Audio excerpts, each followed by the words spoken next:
Welcome to another episode of Supernatural Confrontations. I'm your host, L.A. Marzulli.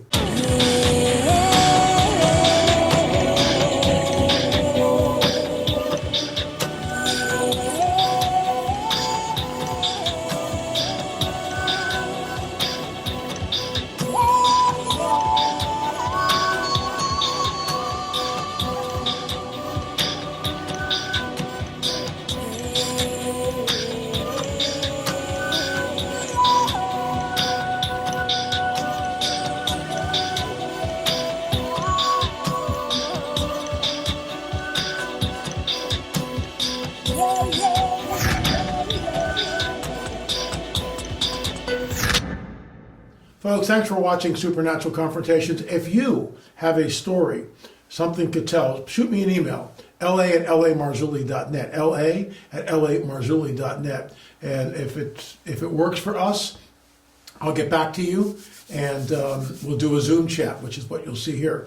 The story today is the angel with the gas can. So we do both. We've got anything supernatural, whether it's angelic or demonic, we want to cover here. Why? Because the supernatural worldview is the correct worldview. There is a supernatural world, and sometimes we interface with it, okay? We have a confrontation with it, hence the name of the show. Captain Joe, she's a sailor, and that's why she's called Captain Joe, but she's also an artist. And decades ago, she had an encounter, and it's absolutely amazing. I'll let her tell the story, and then we'll just close it out at the end. Now it's time to set the goals for the next cycle of inflation. This way, you're always moving forward, growing, making money, not losing it. Imagine having more freedom and more fun. Start a gold IRA with Noble Gold now and fight inflation. And this month, for every IRA above $20,000, you'll get an incredible 3-ounce silver American Virtue coin completely free as a thank you. You can't go wrong with Noble Gold. Call 877-646-5347. That's 877-646-5347. Or to find out more, visit noblegoldinvestments.com. I'm here with Captain Joe. She's a sailor, but she has a story to tell us. And first of all, thank you so much for being bold and courageous coming on the record.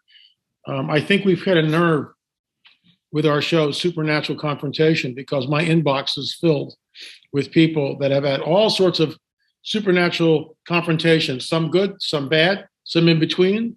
And that's why we have this platform to get people just like yourself to share your story. So Joe, welcome to Supernatural Confrontations. I'm just thankful that you picked me to come on your show.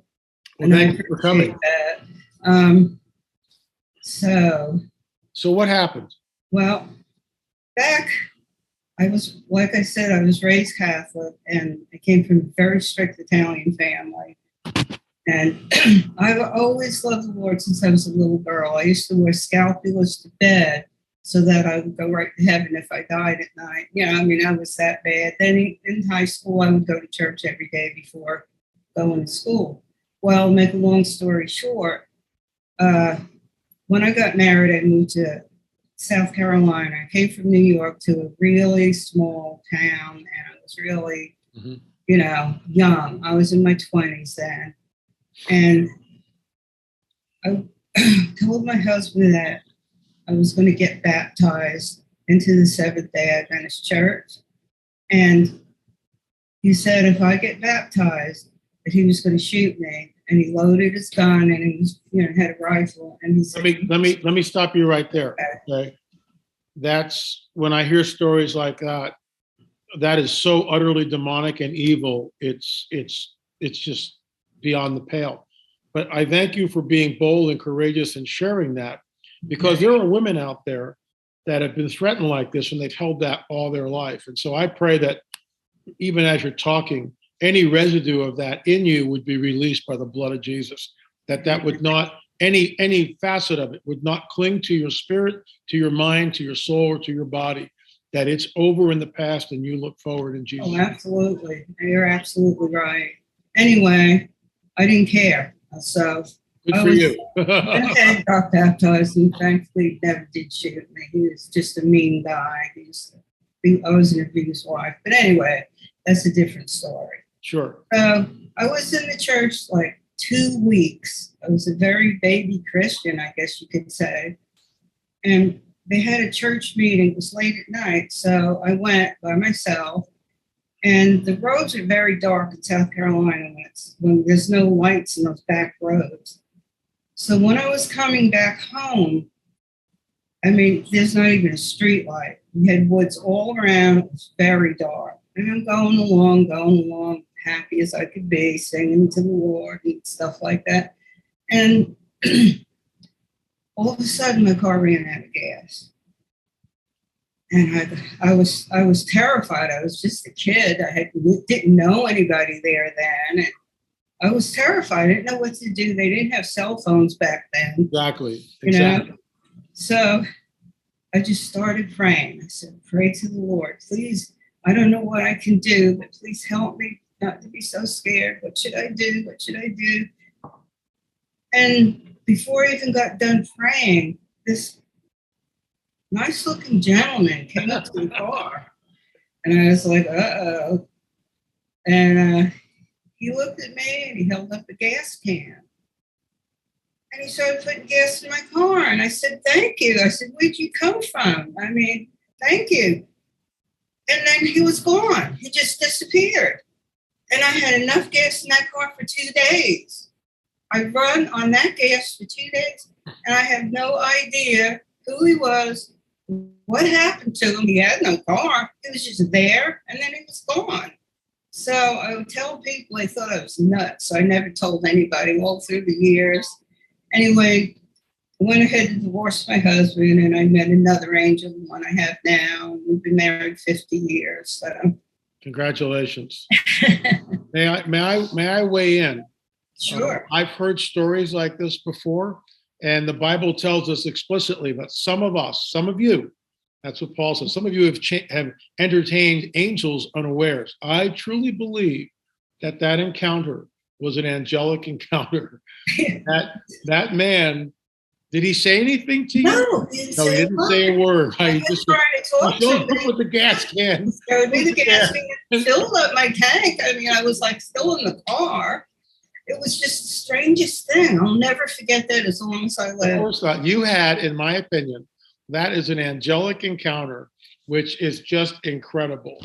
And people, I know that people need to hear that. You know, we've been sort of delving into some of the dark stuff that happens, and people need to hear both sides because we live in a supernatural world. Right. You had a supernatural confrontation, except it was a great confrontation.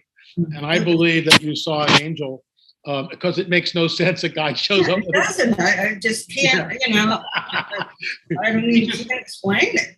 Yeah, he just happens to be waiting on the side of the road in the middle of nowhere. He just showed up. That's unbelievable.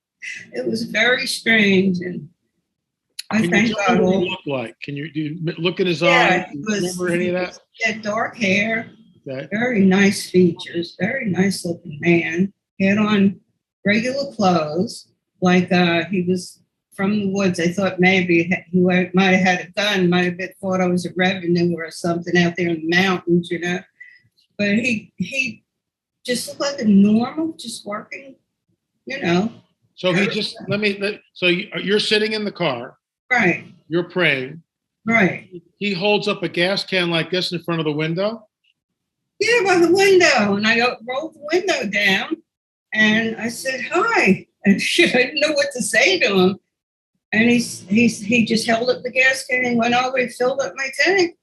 And he came back and I said, thank you. And then I looked again and he was gone. I couldn't find him. He had no car. I don't know how he got there.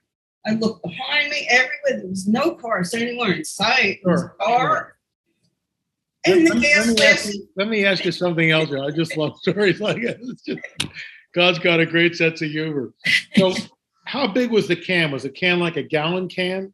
Yeah, that's what I don't understand. Okay, wait. So the tank, your gas tank is on empty, right? Right. He's got a 1 gallon can. Right. But he fills up your tank. Yeah, isn't that funny? And it lasted for 2 days. I don't understand how that happened. I don't get it. Well, I got in trouble when I got home that night, but I don't care. I didn't care about that. It's the loaves and fishes, and angels, the good and the bad ones, can manipulate space, time, matter, and energy. Right. So I've been reading The Black Awakening, Yeah, this great. week. I'm working on that. That's a good book. All Christian people should read that. And every Christian should read it. A good friend has his start. Joe, thank you so much for coming on the record. It's a pleasure to meet you. And remember, go to my website and get what you want, please. Okay. Oh, I'm so happy to meet you. I love you so much. And God bless you and your family and everybody else out there. And thank you for sharing. What a great story. Thank you so much. Thank you. It's an incredible story. The angel with a gas can. And you notice I asked her, where did the person come from? Out of nowhere. She's on a dark country road, middle of a night, in the middle of nowhere. And this guy comes up with a gas can? I mean, are you kidding me? And the gas can was what, a gallon? Maybe 2 or 3 gallons or whatever. And it filled the entire tank with gas. That, my friends, is an angelic visitation. And we know that they happen. We know that they happen.